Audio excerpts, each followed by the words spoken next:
Hey guys, Assalamualaikum. It's me Nina and welcome back to Nina Story. Dah ada beberapa video yang Nina pernah cerita tentang orang makan orang. Jadi hari ni video yang sama juga Nina akan story dekat korang. Kalau korang ni jenis yang mudah bayang, lepas tu tengah makan pula, korang better stop dulu. Tapi kalau korang jenis yang macam tak kisah, boleh keep watching this video. So without wasting any time, let's get started.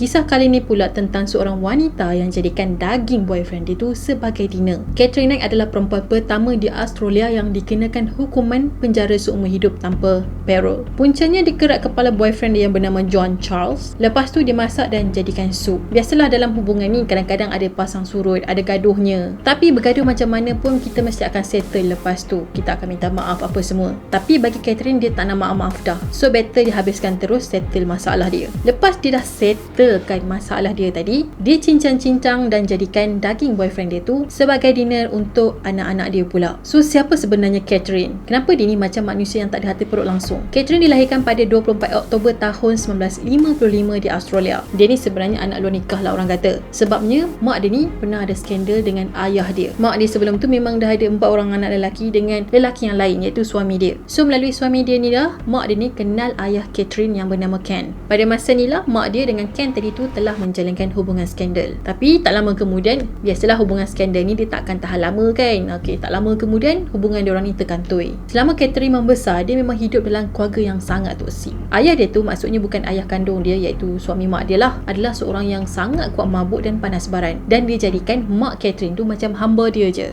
Catherine juga pernah disentuh beberapa kali oleh ahli keluarga dia sendiri guys. Sampailah Catherine ni membesar, iaitu sekitar umur 11 tahun. So dari kecil lagi dia telah disentuh sampailah di umur 11 tahun. Bila dia membesar dalam keluarga yang bermasalah, automatik anak tadi tu akan menjadi anak yang bermasalah juga. Jadi dekat sekolah, Catherine ni suka bully budak-budak yang lagi kecil dari dia. Kemudian masa dia umur 15 tahun, dia berhenti belajar dan dia pergi kerja dekat sebuah kilang pakaian. Setahun lepas tu, dia berhenti kerja dekat kilang tu and then dia pergi kerja dekat tempat baru, iaitu tempat proses daging. Tempat proses daging ni macam biasalah sembelih haiwan and then potong-potong macam tu. So dikatakan Catherine ni memang suka gila kerja dekat situ. Dia punya suka kerja dekat situ sampaikan dia gantungkan set pisau dia yang pertama dekat atas katil dia. Memang tak pernah dibuat orang kan. So dia gantung pisau tu macam in case dia nak guna, dia just grab macam tu je. So masa dia kerja dekat tempat proses daging ni lah, dia telah berkenalan dengan seorang lelaki yang bernama David. Dan David ni pun kuat minum arak juga. Perangai David ni sebiji macam bapa dia yang kuat minum arak dan juga panas baran. So hubungan dia dengan David memang toksik sangat. Sebabnya Catherine ni pernah ditumbuk oleh David. Tapi makin lama Catherine ni macam dah geram gila dengan David and then dia pun balas lah apa yang David buat dekat dia.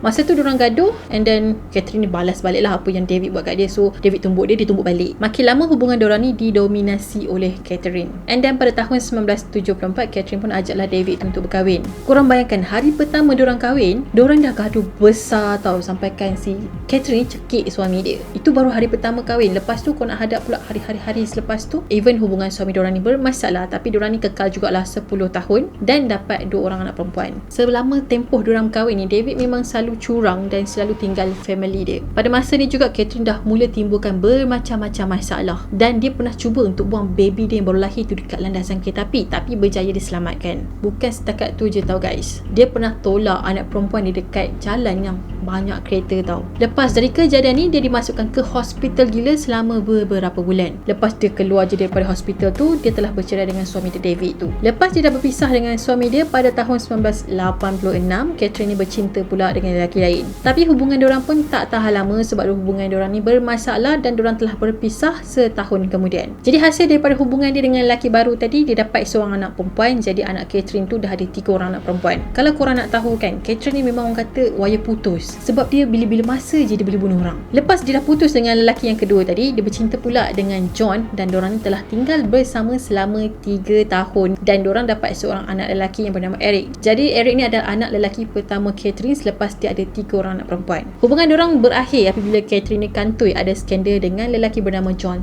Charles. Jadi John Charles ni lah yang akan dijadikan sebagai dinner dia. Awal-awal tu hubungan diorang ni okey je, tak ada masalah. John pula dia ada 2 orang anak yang tinggal bersama-sama dengan dia dan 2 orang anak dia ni sukakan Catherine. So anak-anak John ni semuanya dah besar dah lah dan bekerja. Diorang ni sanggup cari duit lebih untuk pastikan Catherine hidup selesa tau. Punyalah sayang anak-anak John tu dekat Catherine. Kemudian pada tahun 1995 diorang telah pindah dan tinggal bersama-sama. Masalah ni bermula apabila Catherine tadi ajak John untuk kahwin, tapi John tolak permintaan tu. So sejak daripada penolakan tadi, Catherine ni jadi panas baran dan mudah naik angin. Lepas tu macam-macam lah Catherine ni buat sampaikan John tadi kena buang kerja tau. Tapi beberapa bulan kemudian diorang ni berbaik semula dan mula dating balik. Tapi kali ni John dah tak bagi Catherine untuk tinggal sekali dengan dia dah. So pada masa ni lah barang Catherine ni dikatakan semakin menjadi-jadi dan semakin memuncak. Pada Februari tahun 2000, diorang berdua ni telah bergaduh besar sampaikan Catherine ni ada cubaan untuk menikam dada John. Tak lama lepas tu John telah keluarkan sekatan ke atas diri dia dan juga anak-anak dia demi keselamatan diorang. Sebab dia tahu dah Catherine ni memang bukan perempuan tak betul dah, memang orang kata wajib putus. Hujung bulan Februari tu John ada cakap dekat kawan sekerja dia. Dia kata yang dia ni tak sedap hati. Lepas tu dia katalah, kalau aku tak datang kerja esok, maksudnya Catherine dah bunuh aku. Pada 29